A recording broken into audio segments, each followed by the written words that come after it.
Test, micro, Allô? Allô? Ok, c'est bon. test, micro, Allô? test, Allô? Allô? Un, deux, trois, quatre. test, micro, bonjour, test, micro, bonjour.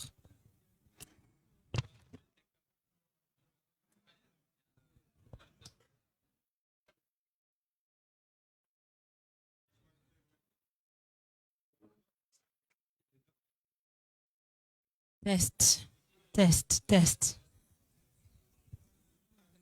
Test, micro, 5 test, 5 test, waaw.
Et Premier ministre,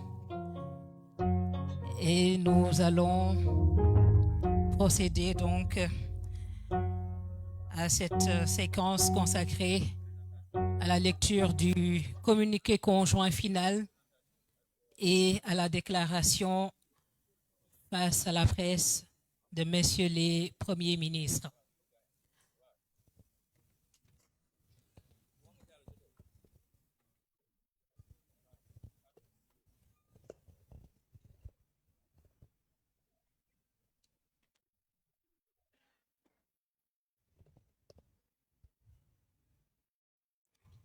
Merci beaucoup. Excellence, Monsieur le Premier ministre, Monsieur Ousmane Sonko. Excellence, Monsieur le Premier ministre, Monsieur El Mokhtar Ould Diaye. Mesdames, Messieurs les ministres, Mesdames, Messieurs les membres des deux délégations, chers amis de la presse, c'est avec un réel honneur que nous accueillons à la primature Monsieur le Premier ministre de la République islamique de Mauritanie, Monsieur El Mokhtar Ould Diaye, qui, je le rappelle, effectue une visite officielle de travail et d'amitié de 48 heures au Sénégal. Je rappelle qu'à son arrivée, il a eu un tête-à-tête avec Monsieur le Premier ministre, suivi d'une séance de travail élargie, co-présidée par les deux premiers ministres. Séance de travail qui vient de s'achever, couronnée donc par la signature de 4 accords. Nous nous retrouvons ici donc pour la lecture du communiqué conjoint final, communiqué déjà signé par les deux ministres des Affaires étrangères.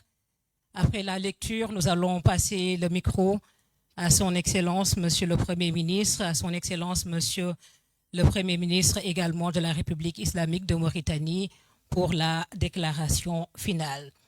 Donc, sans plus tarder, nous allons inviter messieurs les deux ministres des Affaires étrangères au pupitre pour la lecture du communiqué conjoint final.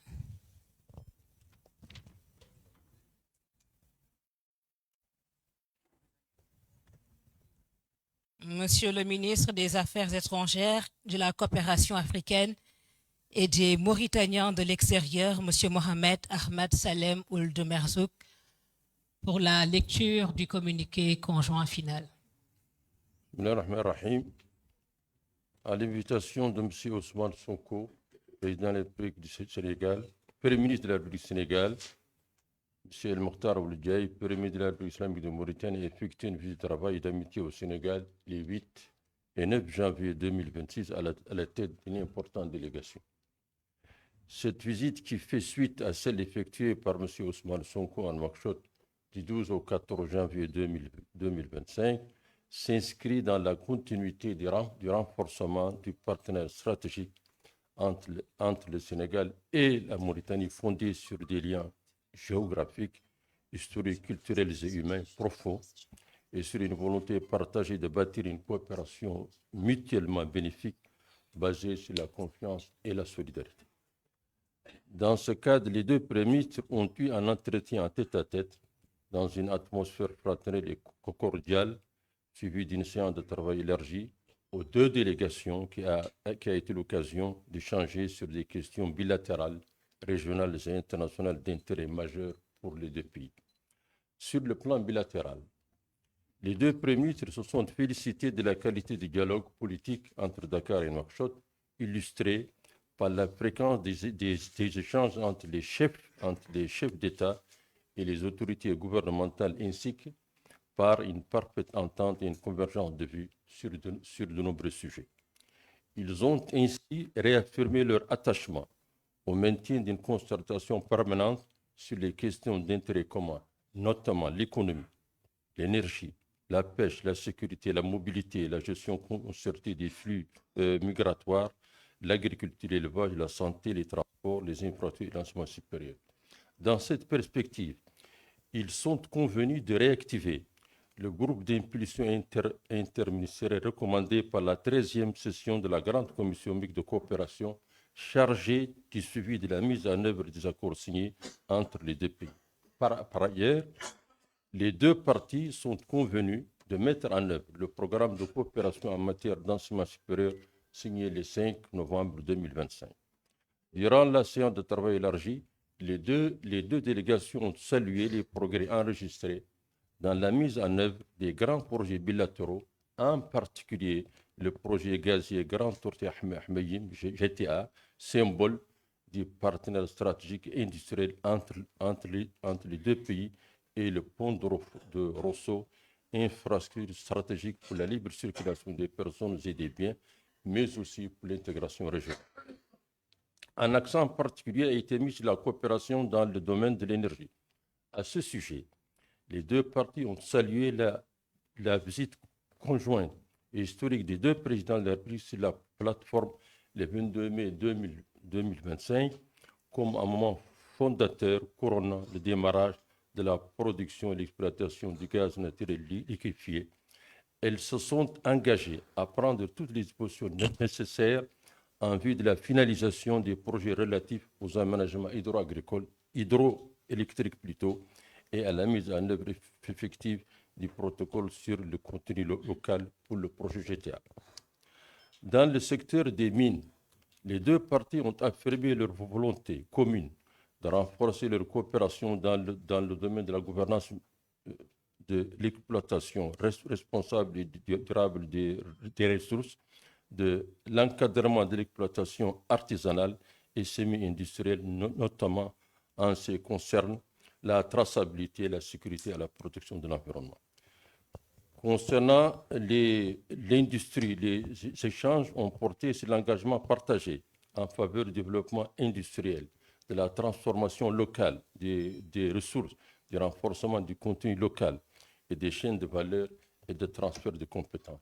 S'agissant de la promotion de la coopération économique et des échanges commerciaux, les délégations mauritaniennes et sénégalaises se sont félicitées de la signature de l'accord de coopération en matière de commerce effectué lors de la 13e session de la Grande Commission mixte de coopération tenue les 4 et 5 novembre 2024 à Nouakchott. Dans la perspective de la mise en œuvre de cet accord, les deux parties se sont engagées à prendre toutes les dispositions nécessaires en vue de la mise en place du comité mixte de coopération commerciale prévu à l'article 7 de cet accord. En outre, les deux délégations ont souligné l'importance de développer des partenariats gagnant-gagnant entre les secteurs privés des deux pays et d'élever les obstacles au commerce. À cet effet, elles ont salué la levée de la pratique de la rupture de charge depuis novembre 2025 suite à la rencontre des deux départements concernés. La création d'un bureau de fret et la mise en place d'une plateforme pour gérer les échanges contribueront au développement de cette interconnectivité. Dans le même élan, les ministres en charge des infrastructures et des transports ont été invités à œuvrer en relation avec les structures compétentes et les entreprises concernées à lever tous les éventuels obstacles en vue d'accélérer les travaux du pont de Rosso pour sa livraison dans les délais requis.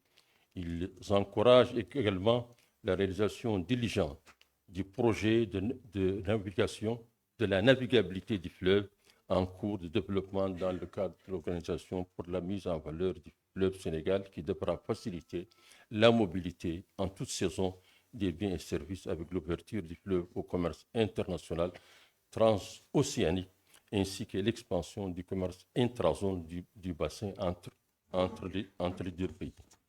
Je crois que mon collègue devra lire. On s'est partagé. De la pêche, les deux ministres ont entériné la reproduction du protocole signé en juin 2024 pour 12 mois, et ce, à compter du 13 novembre 2025, en application de la Convention bilatérale relative à la pêche et à l'aquaculture du 25 février 2001. Ils ont également convenu d'élargir la coopération bilatérale à la lutte contre la pêche illicite, non déclarée et non réglementée, à la pêche continentale, à l'aquaculture, au contrôle sanitaire des produits de la pêche.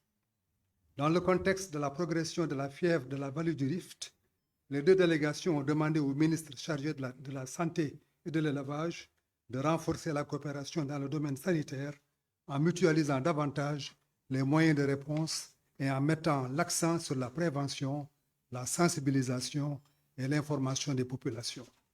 Dans la même dynamique, elles ont aussi convenu de travailler au renforcement de la coopération dans le domaine de l'élevage et en particulier de la transhumance transfrontalière à travers la mise en œuvre du protocole d'accord réglementant la transhumance signé le 25 avril 2006 et du protocole d'accord de coopération additionnelle dans les domaines de la santé animale, de la santé publique vétérinaire et des productions animales signé le 26 février 2013.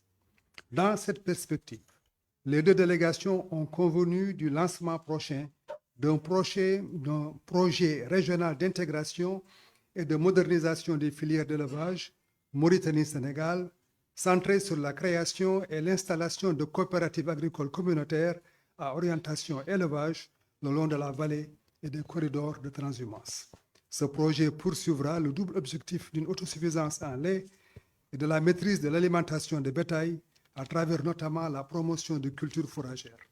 Les deux délégations conviennent également de réactiver le comité paritaire chargé de l'application, du suivi et de l'évaluation des actions prévues dans les protocoles. Le caractère exemplaire de la coopération militaire, marqué par des opérations conjointes et des échanges réguliers entre les forces armées des deux pays, a été salué au cours de la rencontre. À cet égard, il a été convenu d'élargir la coopération opérationnelle aux autres forces de défense et de sécurité en vue d'une meilleure prise en charge des défis sécuritaires communs aux deux pays. La question de la mobilité et de la gestion concertée des flux migratoires a fait l'objet d'échanges approfondis entre les deux délégations qui, après avoir rappelé les liens culturels et humains anciens entre les deux peuples, se sont engagés à poursuivre les efforts en vue de l'intégration socio-économique de communautés établies de part et d'autre pour leur permettre de jouer pleinement leur rôle d'acteurs économiques et de pont entre les deux pays. Dans le même esprit, elles se sont également engagées à prendre les mesures nécessaires pour garantir la mise en œuvre intégrale de l'accord sur les conditions d'entrée, de séjour et d'établissement des ressortissants respectifs des deux pays, signé le 2 juin 2025. À cet effet, elles ont décidé de mettre en place, d'ici la fin du mois de février 2026, un comité mixte bilatéral chargé de suivre la mise en œuvre de cet accord. Dans les autres domaines de l'activité administrative, économique et sociale, notamment la culture, l'éducation, le tourisme, l'élevage, la coopération transfrontalière, les mines, l'artisanat et l'enseignement supérieur, la documentation et les archives, les échanges ont été marqués par une volonté partagée d'exploiter les nombreuses pistes de coopération identifiées au cours des discussions. À cet effet, il a été décidé de convoquer à Dakar en 2026, sous la présidence des premiers ministres, la 14e session de la Grande Commission mixte de coopération. Les deux délégations se sont félicitées de leur parfaite convergence de vues sur plusieurs sujets régionaux et internationaux, notamment les défis globaux tels que les changements climatiques, la lutte contre la dégradation des terres à travers la Grande Muraille verte et la lutte contre le terrorisme et l'extrémisme violent dont les conséquences sont de nature à inhiber les efforts de développement des deux États. Ainsi, les deux premiers ministres ont retenu d'harmoniser davantage les positions des deux pays au sein des différentes organisations régionales et internationales telles que l'Union africaine, l'Organisation de la Conférence islamique et l'Organisation des Nations unies, entre autres, en vue de trouver des solutions conformes aux attentes des populations et à l'intérêt des deux États. Dans la même lancée, les deux premiers ministres ont demandé aux ministres concernés d'œuvrer ensemble au renforcement de la coopération transfrontalière et à l'amélioration de l'efficacité et de l'efficience des organisations régionales communes comme le SILS, l'OMVS et l'Agence panafricaine de la Grande Muraille verte. Les deux premiers ministres ont apprécié l'atmosphère cordiale et les discussions franches qui ont caractérisé la séance de travail et ont convenu de maintenir un dialogue constant et direct afin de consolider la dynamique positive des relations sénégalo-mauritaniennes.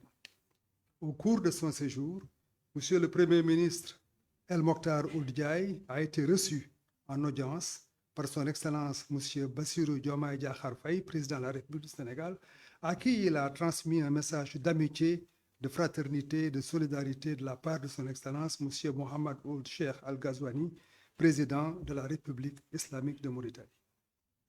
Au terme de sa visite, le Premier ministre El Mokhtar Ould Diaye a exprimé sa satisfaction pour le succès de la visite et a réitéré ses remerciements à M. Ousmane Sonko, au peuple et au gouvernement du Sénégal pour l'accueil chaleureux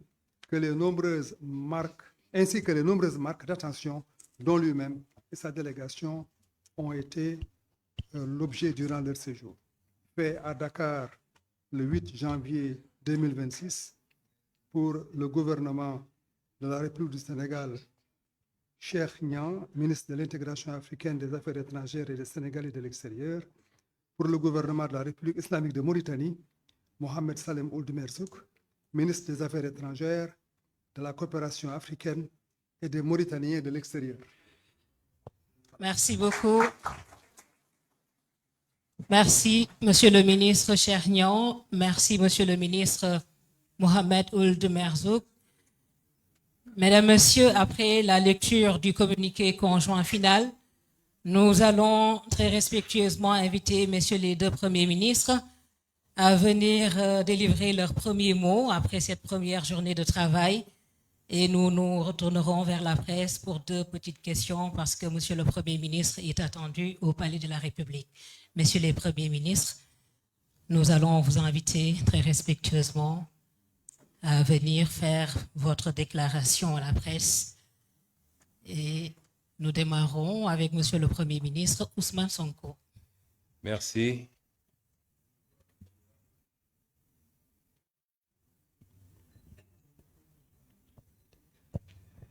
Merci, Excellence, Monsieur le Premier ministre de la République islamique de Mauritanie, chers amis et frères Mokhtar Ould Diaye, Messieurs les ministres, directeurs généraux, membres de la délégation, Monsieur le Premier ministre, Messieurs les membres du gouvernement de la République du Sénégal, chers collaborateurs, c'est avec beaucoup de satisfaction que nous accueillons aujourd'hui le Premier ministre de la République sœur de Mauritanie.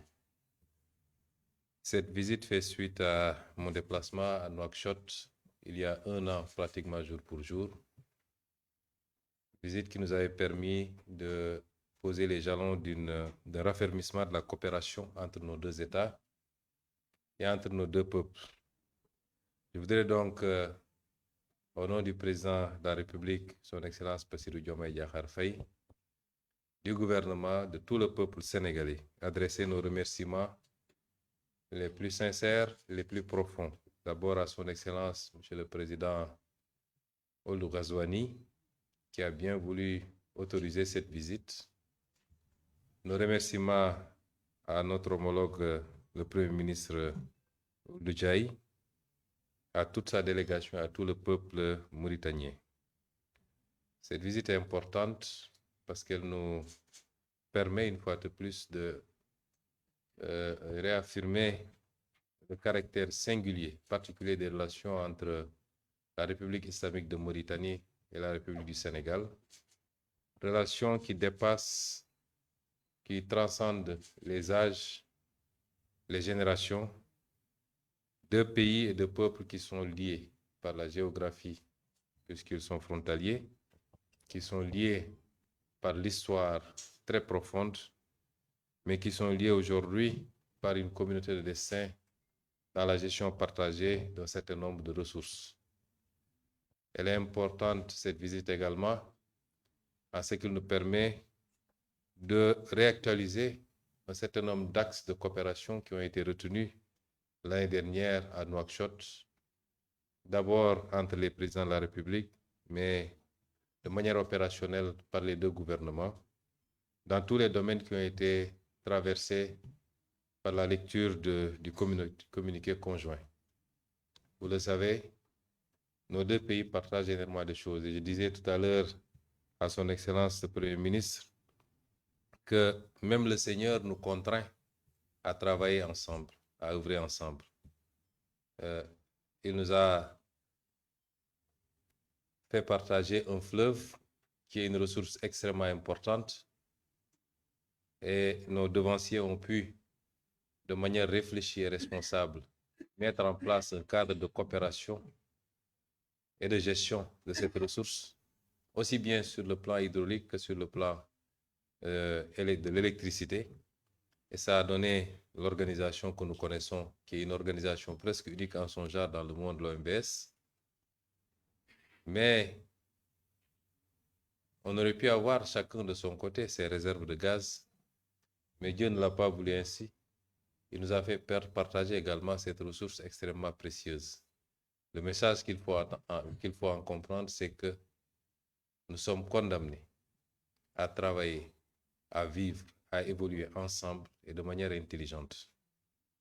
Et c'est en dialoguant, en discutant, en se retrouvant tout le temps que nous pourrons le faire de la manière la plus parfaite et pour le grand intérêt de nos peuples.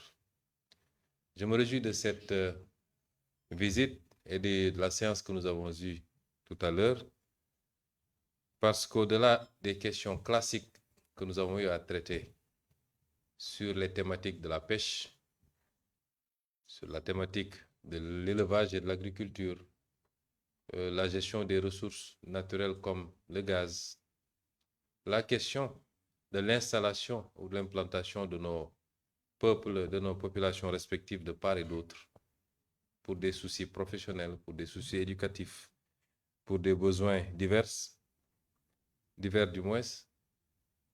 Les questions classiques que nous avions l'habitude de traiter, nous avons pu les passer en revue. La gestion de la frontière, j'allais l'oublier.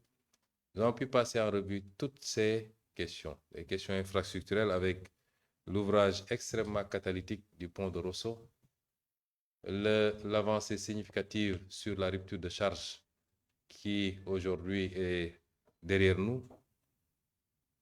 C'est des acquis substantiels qu'il faut consolider. Il faut continuer à consolider. Et les deux parties ont réaffirmé leur ouverture et leur volonté à continuer à y œuvrer, à y travailler inlassablement. Mais ce que je retiens et qui est plus important, c'est la volonté réitérée d'avoir une vision stratégique de gestion de nos relations et particulièrement des espaces transfrontaliers. La Mauritanie et le Sénégal partagent une frontière qui est essentiellement fluviale, mais qui est terrestre également pour un petit bout vers l'océan Atlantique. Cet espace ne doit pas être conçu comme une rupture, c'est un continuum entre les deux pays. Et nous avons émis le souhait partagé d'avoir une vision commune de ce qu'on veut faire de ces espaces, de mettre en place des équipes privées et publiques, privées comme publiques, pour travailler à la définition d'orientation stratégique de gestion de ces zones. c'est des zones extrêmement riches, avec un potentiel hydro-agricole extrêmement important, j'allais dire hydroélectrique, un potentiel agricole dans tous les sens du mot, un potentiel minier avec le phosphate de part et d'autre, à Matam comme à Bokol, un potentiel en matière de ressources halieutiques extrêmement importantes. Je ne parle pas du gaz, je ne parle plus de ce qu'on a pu faire jusqu'à présent. Et aujourd'hui, il nous faut faire des choix. Soit on les gère de manière séparée, isolée, chacun de son côté, et on s'inscrit dans une logique tôt ou tard de concurrence qui n'est pas optimale ni opérationnelle, ou bien nous travaillons à une gestion collégiale, collective, réfléchie, qui nous permettrait de mettre ensemble nos ressources, nos possibilités financières, nos ressources humaines, nos énergies, dans un cadre de bénéfices recherchés mais partagés, équilibrés. Et en ce moment, ce seront des zones de prospérité et de richesse partagée. Et c'est cette deuxième option que nous avons retenue. Et nous allons y travailler chez le Premier ministre et moi-même sur directive de leurs excellences, les deux présidents de la République, pour faire de ces zones des zones de prospérité partagée, des zones de pacification entre les États et entre les peuples, et non pas des zones de compétition ou des zones de tension. Et cet aspect extrêmement important à retenir de cette visite, je voudrais réitérer tous mes remerciements à l'endroit de son Excellence, Monsieur le Premier ministre, et toute sa délégation, et lui assurer de l'ouverture et de la disponibilité du Sénégal à aller chaque jour un peu plus loin dans notre collaboration avec la Mauritanie, comme avec tous nos voisins, comme avec tous les pays africains. Je voudrais terminer par remercier encore une fois, Monsieur le Premier ministre, sur les actes extrêmement importants que la République islamique de Mauritanie a posés depuis l'avènement au pouvoir de son Excellence, le président Bassirou Diomaye Diakhar Faye. Des pas extrêmement importants, des accords historiques ont été signés. Je voudrais en citer que l'accord qui permet aujourd'hui de dépasser la problématique des conditions d'installation des populations de part et d'autre, la levée de toutes les obstructions, de tous les obstacles à l'installation de part et d'autre, notamment sur les conditions de délivrance des séjours, la non-exigence des permis de travail, la levée des frais qui étaient extrêmement lourds à supporter par les concitoyens, mais également sur le plan de la pêche avec le renouvellement des accords de pêche, cette volonté de continuer à le faire. Monsieur le Premier ministre, soyez-en remerciés et comprenez que le Sénégal vous tend la main et restera un pays ouvert également pour la Mauritanie, pour toutes les préoccupations de cette République sœur. Je vous remercie de votre attention. Merci beaucoup, Monsieur le Premier ministre. Et nous passons la parole à Monsieur le Premier ministre El Mokhtar Ould Diaye.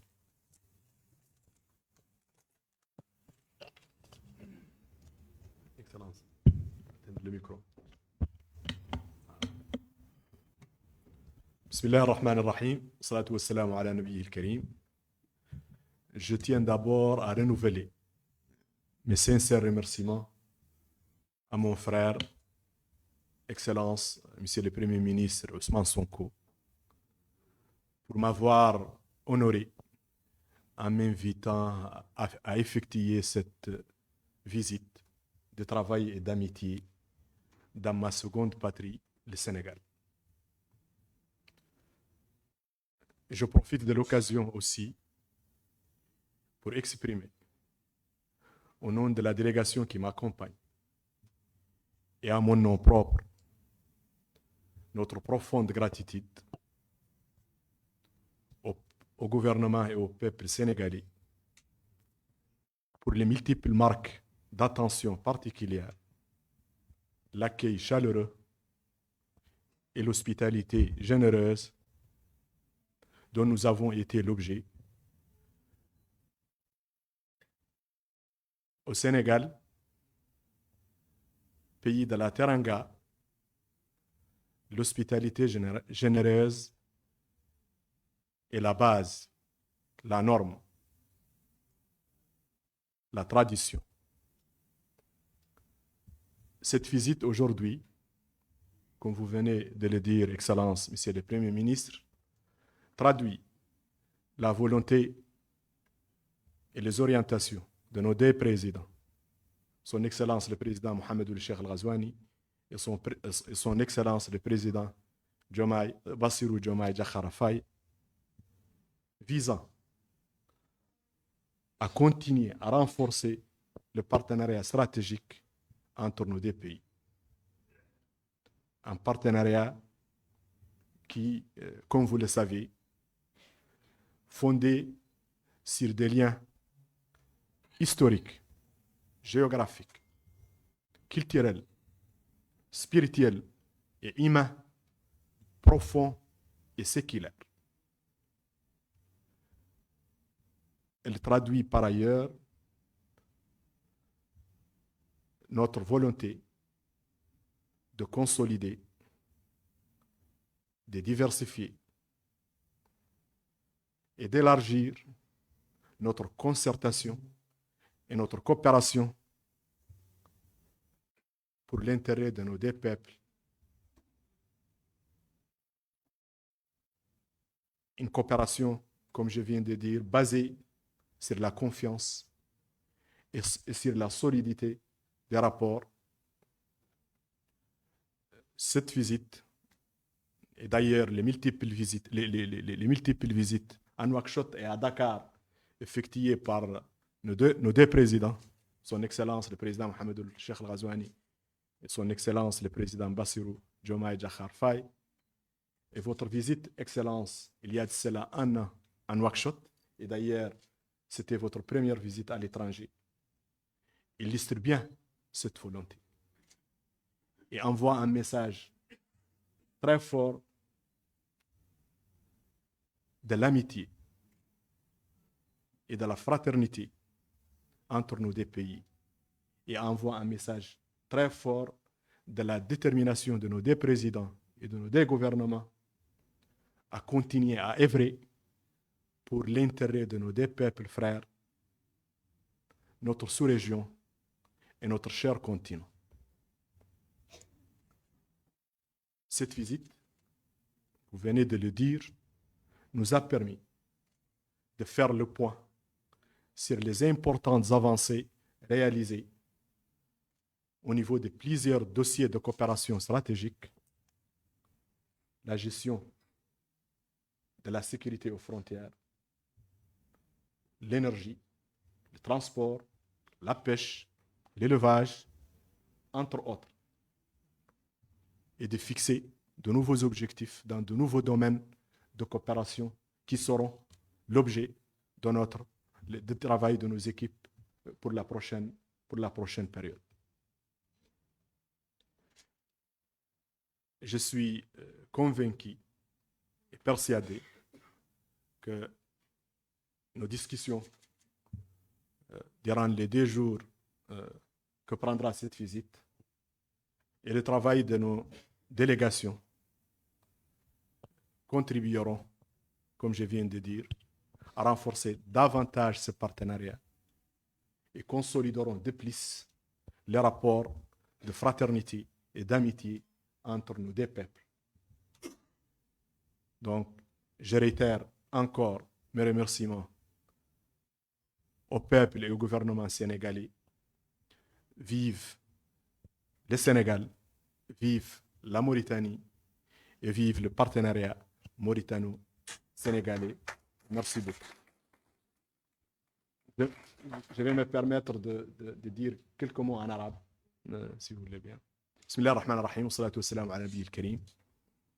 بادئ ذي بدء أريد أن أجدد تشكراتي الخالصة لكم صاحب المعالي على الدعوة الكريمة التي شرفتمونا بها للقيام بهذه الزيارة لبلدنا الثاني جمهورية السنغال الشقيقة. استغل هذه الفرصة أيضا لأعبر باسم الإخوة في الوفد المرافق لي وباسمي الشخصي عن عظيم الامتنان وخالص العرفان للحكومة وللشعب السنغاليين على ما أحاطنا به من عناية فائقة ومن استقبال حار ومن ضيافة كريمة منذ أن وطأت أقدامنا أرض مدينة دكار الجميلة.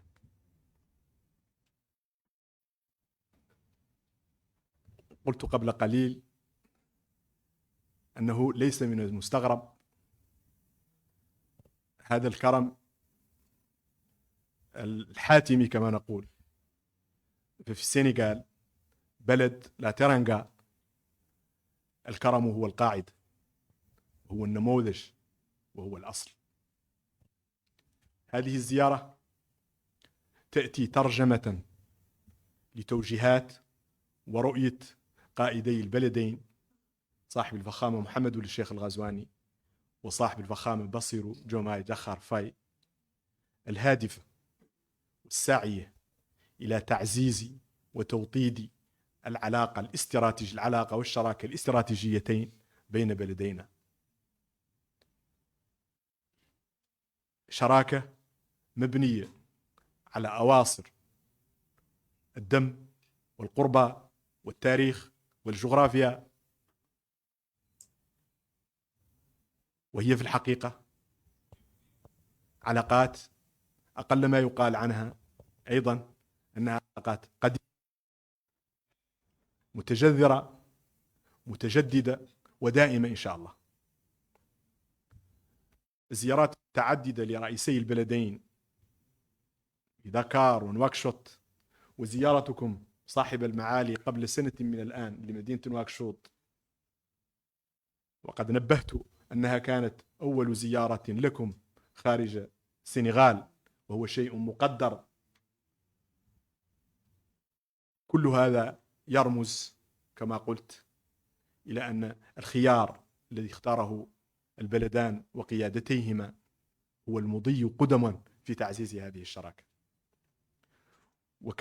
وكما يقول صاحب الفخامة محمد الشيخ الغزواني دائما، العلاقة بين موريتانيا والسنغال هي كنز ثمين تركه لنا أجدادنا، ومن مسؤوليتنا الكبيرة أمام التاريخ وأمام الأجيال القادمة أن نحافظ على هذا الكنز، وهو في الحقيقة ما نحن بصدد القيام به. هذه الزيارة ستسمح بالوقوف عن قرب وبتقييم النتائج الإيجابية التي حققها التعاون بين البلدين في مجالات مختلفة، مثل الأمن، مثل الصيد، مثل الطاقة، لا التنمية الحيوانية، أمور أخرى. وستسمح أيضا بتحديد ملفات جديدة مهمة واستراتيجية لتعزيز هذا التعاون. متأكد أن بيننا فيما بقي من الزيارة والعمل التي ستقوم به الوفود كل على حدة سيسمح بتعزيز النتائج حتى الآن، يفتح آفاق جديدة واعدة للتعاون بين البلدين. عاشت السنغال، وعاشت التعاون بين البلدين. Merci beaucoup, Monsieur le Premier ministre de la République islamique de Mauritanie. Avec votre permission, Messieurs les Premiers ministres, nous allons prendre très rapidement 2 questions avant donc de permettre à Monsieur le Premier ministre de se retirer. Je vois la main de Cheikh Fall Dakaractu pour la première question. Merci beaucoup. Merci également pour cette visite, Monsieur le Premier ministre El Mokhtar Ould Djaï, ainsi que le Premier ministre sénégalais Ousmane Sonko. J'avais juste une question liée donc à ce pont stratégique dont vous avez parlé tout à l'heure, le pont de Rosso. Juste avoir une idée, si possible, donc du calendrier qui sera élaboré, du calendrier lié donc à l'achèvement de ce pont, et aussi son impact sur les échanges qui vont s'opérer entre les deux pays. Merci. Nous allons prendre une question peut-être de la presse internationale. Léa Elisabeth Sterhoff, je travaille pour RFI. Excusez-moi. Monsieur le ministre El Mokhtar Ould-Jay, j'avais une question sur votre politique migratoire. Depuis le lancement des opérations d'expulsion des migrants en situation irrégulière il y a 1 an environ, est-ce que vous pourriez nous dire combien de ressortissants subsahariens ont été arrêtés, expulsés? Est-ce que ces opérations se poursuivent? On avait un chiffre de 30 000 environ au bout de 4 mois en 2025. Et Monsieur Ousmane Sonko, de plus en plus d'économistes sénégalais parlent de la nécessité de restructurer la dette publique du Sénégal. Qu'est-ce que vous en pensez? Est-ce que vous êtes toujours contre? Merci. Nous allons permettre à messieurs les premiers ministres de répondre.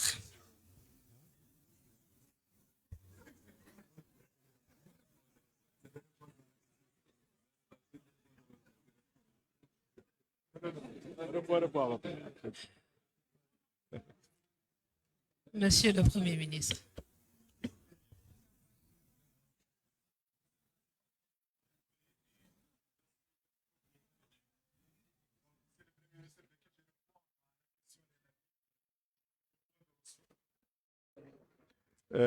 Effectivement, ce pont, comme vous pouvez bien l'imaginer, est une infrastructure structurante de la coopération entre nos deux pays. Et son rôle sera extrêmement déterminant dans la redynamisation du corridor en réalité qui lie l'Europe et l'Afrique de l'Ouest. Donc c'est un projet structurant pour les deux pays et il constitue l'un des dossiers sur lesquels nos équipes travaillent d'une manière coordonnée. Il était prévu que cette infrastructure soit réceptionnée fin 2026. Les évaluations qui ont été faites par les équipes nous disent que ça peut être plus tard, peut-être en 2027. Les instructions ont été données aujourd'hui aux deux équipes de travailler ensemble et de mettre toute la pression possible sur l'entrepreneur et sur l'entreprise pour qu'il respecte ses engagements et d'essayer de travailler ensemble pour lever les obstacles qui ont été identifiés comme des raisons de blocage de l'avancement et la finalisation de cette infrastructure dans les délais. Je veux aussi, au moment où le micro est encore avec moi, de réagir par rapport à la seconde question concernant la gestion de la migration. Je ne suis pas d'accord avec les termes qui ont été utilisés, l'expulsion, le combien. C'est une activité normale, classique, de gestion de la migration, de gestion de nos frontières, l'entrée à nos frontières, qui se base sur des principes. La Mauritanie fait partie de son environnement global, la sous-région et le continent africain. Et tous les ressortissants de ces pays sont les bienvenus en Mauritanie. Donc ça, c'est notre philosophie. Et bien sûr, il faut le faire d'une manière ordonnée et en respectant la réglementation, qui est d'ailleurs une réglementation simplifiée de la migration normale des ressortissants des pays de la sous-région. Donc, je n'ai pas en tête les chiffres, mais tout ce que je peux confirmer, c'est que les conditions de la gestion de ce dossier sont des conditions normales, des conditions qui servent en réalité la collaboration et la coopération dans notre espace africain et notre espace sous-régional. Merci beaucoup. Merci, Monsieur le Premier ministre Ousmane Sonko. Merci. À la suite de Monsieur le Premier ministre, je voudrais dire que j'ai salué tout à l'heure les efforts qui ont été faits dans la gestion des relations, en tout cas pour la question migratoire entre la Mauritanie et le Sénégal, qui ont permis d'avoir des accords historiques et l'application desquels accords a permis la régularisation de 28 000 Sénégalais C'est-à-dire qu'on est passé de 2000 et quelques Sénégalais à 28 000 Sénégalais régularisés en Mauritanie depuis l'entrée en vigueur de cet accord le 1er juillet 2025. Et je voudrais rappeler aussi que tous les pays ont leur législation en matière de règles ou de conditions d'entrée et d'installation d'établissements dans ce pays, le Sénégal y compris. Aujourd'hui, nous avons beaucoup plus à nous poser la question du nombre d'Africains expulsés d'Europe et du nombre de visas qui sont refusés chaque année. Même aller et revenir est devenu presque impossible, y compris pour les élites. La vraie question, elle est là, madame. Ceci dit, pour la question liée à la restructuration, je vous rappelle que nous savons tous la situation dont nous avons hérité, qui au début avait fait l'objet de toutes sortes de contestations et de remises en question. Aujourd'hui, au moins, il n'y a plus de débat sur la réalité de cette dette cachée par l'ancien régime, ce qui est d'une particulière gravité et toutes les conséquences de droit vont en être tirées. Parce qu'on ne peut pas compromettre comme ça l'avenir et même le présent d'un État et d'un peuple pour des considérations strictement politiciennes, j'allais dire électoralistes. Et il faut que la sanction soit assez ferme pour que plus jamais aucune autorité publique n'ose se comporter ainsi. Mais une situation qu'il faut gérer à partir du moment où le constat a été fait, établi et validé par tout le monde. Par le Sénégal, nos institutions autorisées, l'Inspection générale des finances, la Cour des comptes, le gouvernement, le président de la République, mais également par tous nos partenaires bilatéraux comme multilatéraux.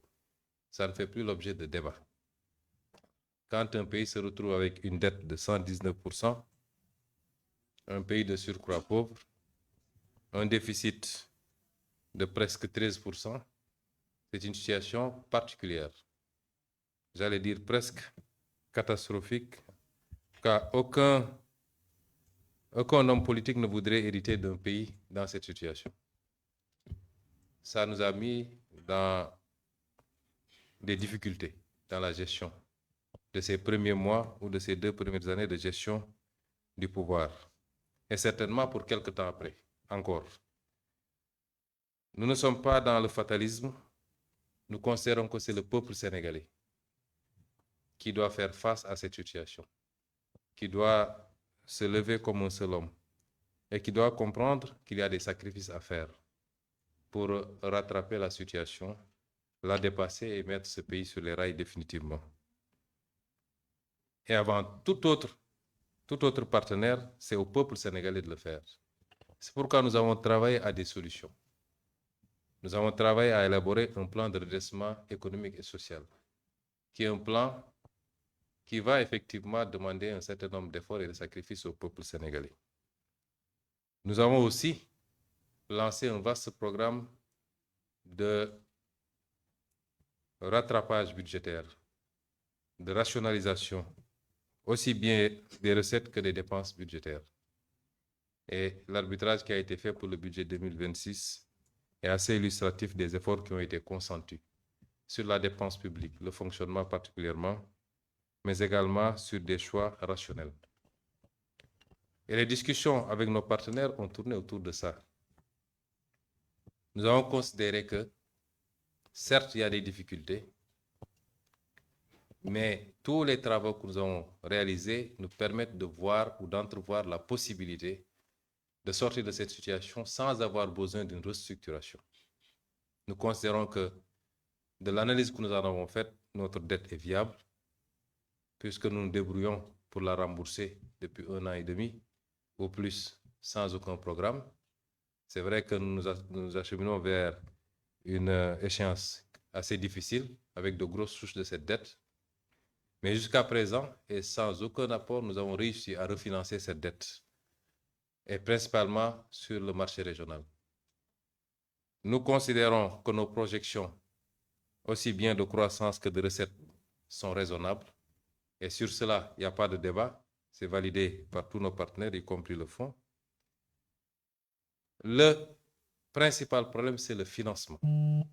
Nous considérons que les efforts que nous faisons à partir du plan de redressement, qui, rien que pour ce budget, nous permet de générer 960 milliards de plus additionnels au budget, et ça va aller crescendo à partir de 2027, pourrait nous permettre de combler une bonne partie de ce gap. Et nous nous sommes mis à envisager pas mal de solutions avec d'autres partenaires qui nous donnent à penser que nous pouvons y parvenir. Et c'est ça le rôle du Fonds monétaire international. C'est quand les États sont dans ces situations et qu'ils parviennent par eux-mêmes et par leurs efforts à tenir le coup, à faire des efforts substantiels pour continuer à tourner, c'est là où on attend le Fonds monétaire international. Le Fonds monétaire international n'est pas une banque ou un prêteur en premier ressort, en principe. C'est un dévoiement des missions du Fonds. Et le Fonds monétaire a une part de responsabilité sur la situation que nous vivons. Parce qu'il était là, il venait faire ses staff visites, ses revues. Il ne peut pas dire qu'il n'était pas informé de ce qui s'est passé. Et c'est pourquoi d'autres pays ont été dans cette situation. Je vais vous citer par exemple l'Égypte. Et le fonds est venu appuyer l'Égypte. Qu'est-ce qu'avait dit la directrice générale? Je ne peux pas abandonner un pays qui est dans cette situation et qui fait des efforts pour se relever. Les indicateurs de l'Égypte n'étaient pas plus reluisants que les nôtres actuellement. Et donc, nous ne pouvons pas comprendre qu'on veuille nous imposer une restructuration dans ces conditions. Ce n'est pas une position d'Ousmane Sonko, c'est une position de M. le Président de la République du Sénégal, du gouvernement du Sénégal, par son Premier ministre, le ministre des Finances, le ministre de l'Économie et tous ceux qui ont une compétence en la matière. Et nous continuons à rester sur cette position. Rien n'a changé entre-temps. Ce n'est pas des déclarations d'économistes ou de quelques autres composantes qui vont nous amener à changer de position. Mais c'est un partenariat. Chaque partenaire en tire les conséquences qu'il voudra. Mais la position officielle, c'est qu'on ne veut pas de cette restructuration. Je vous remercie. Merci beaucoup, Monsieur le Premier ministre. El Mokhtar Ould Ndiaye. Merci, Monsieur le Premier ministre Ousmane Sonko. Mesdames, Messieurs, nous allons vous inviter à déjeuner, Messieurs les ministres, avec Messieurs les Premiers ministres. Et pour les autres membres de la délégation, nous serons de l'autre côté également pour partager un déjeuner.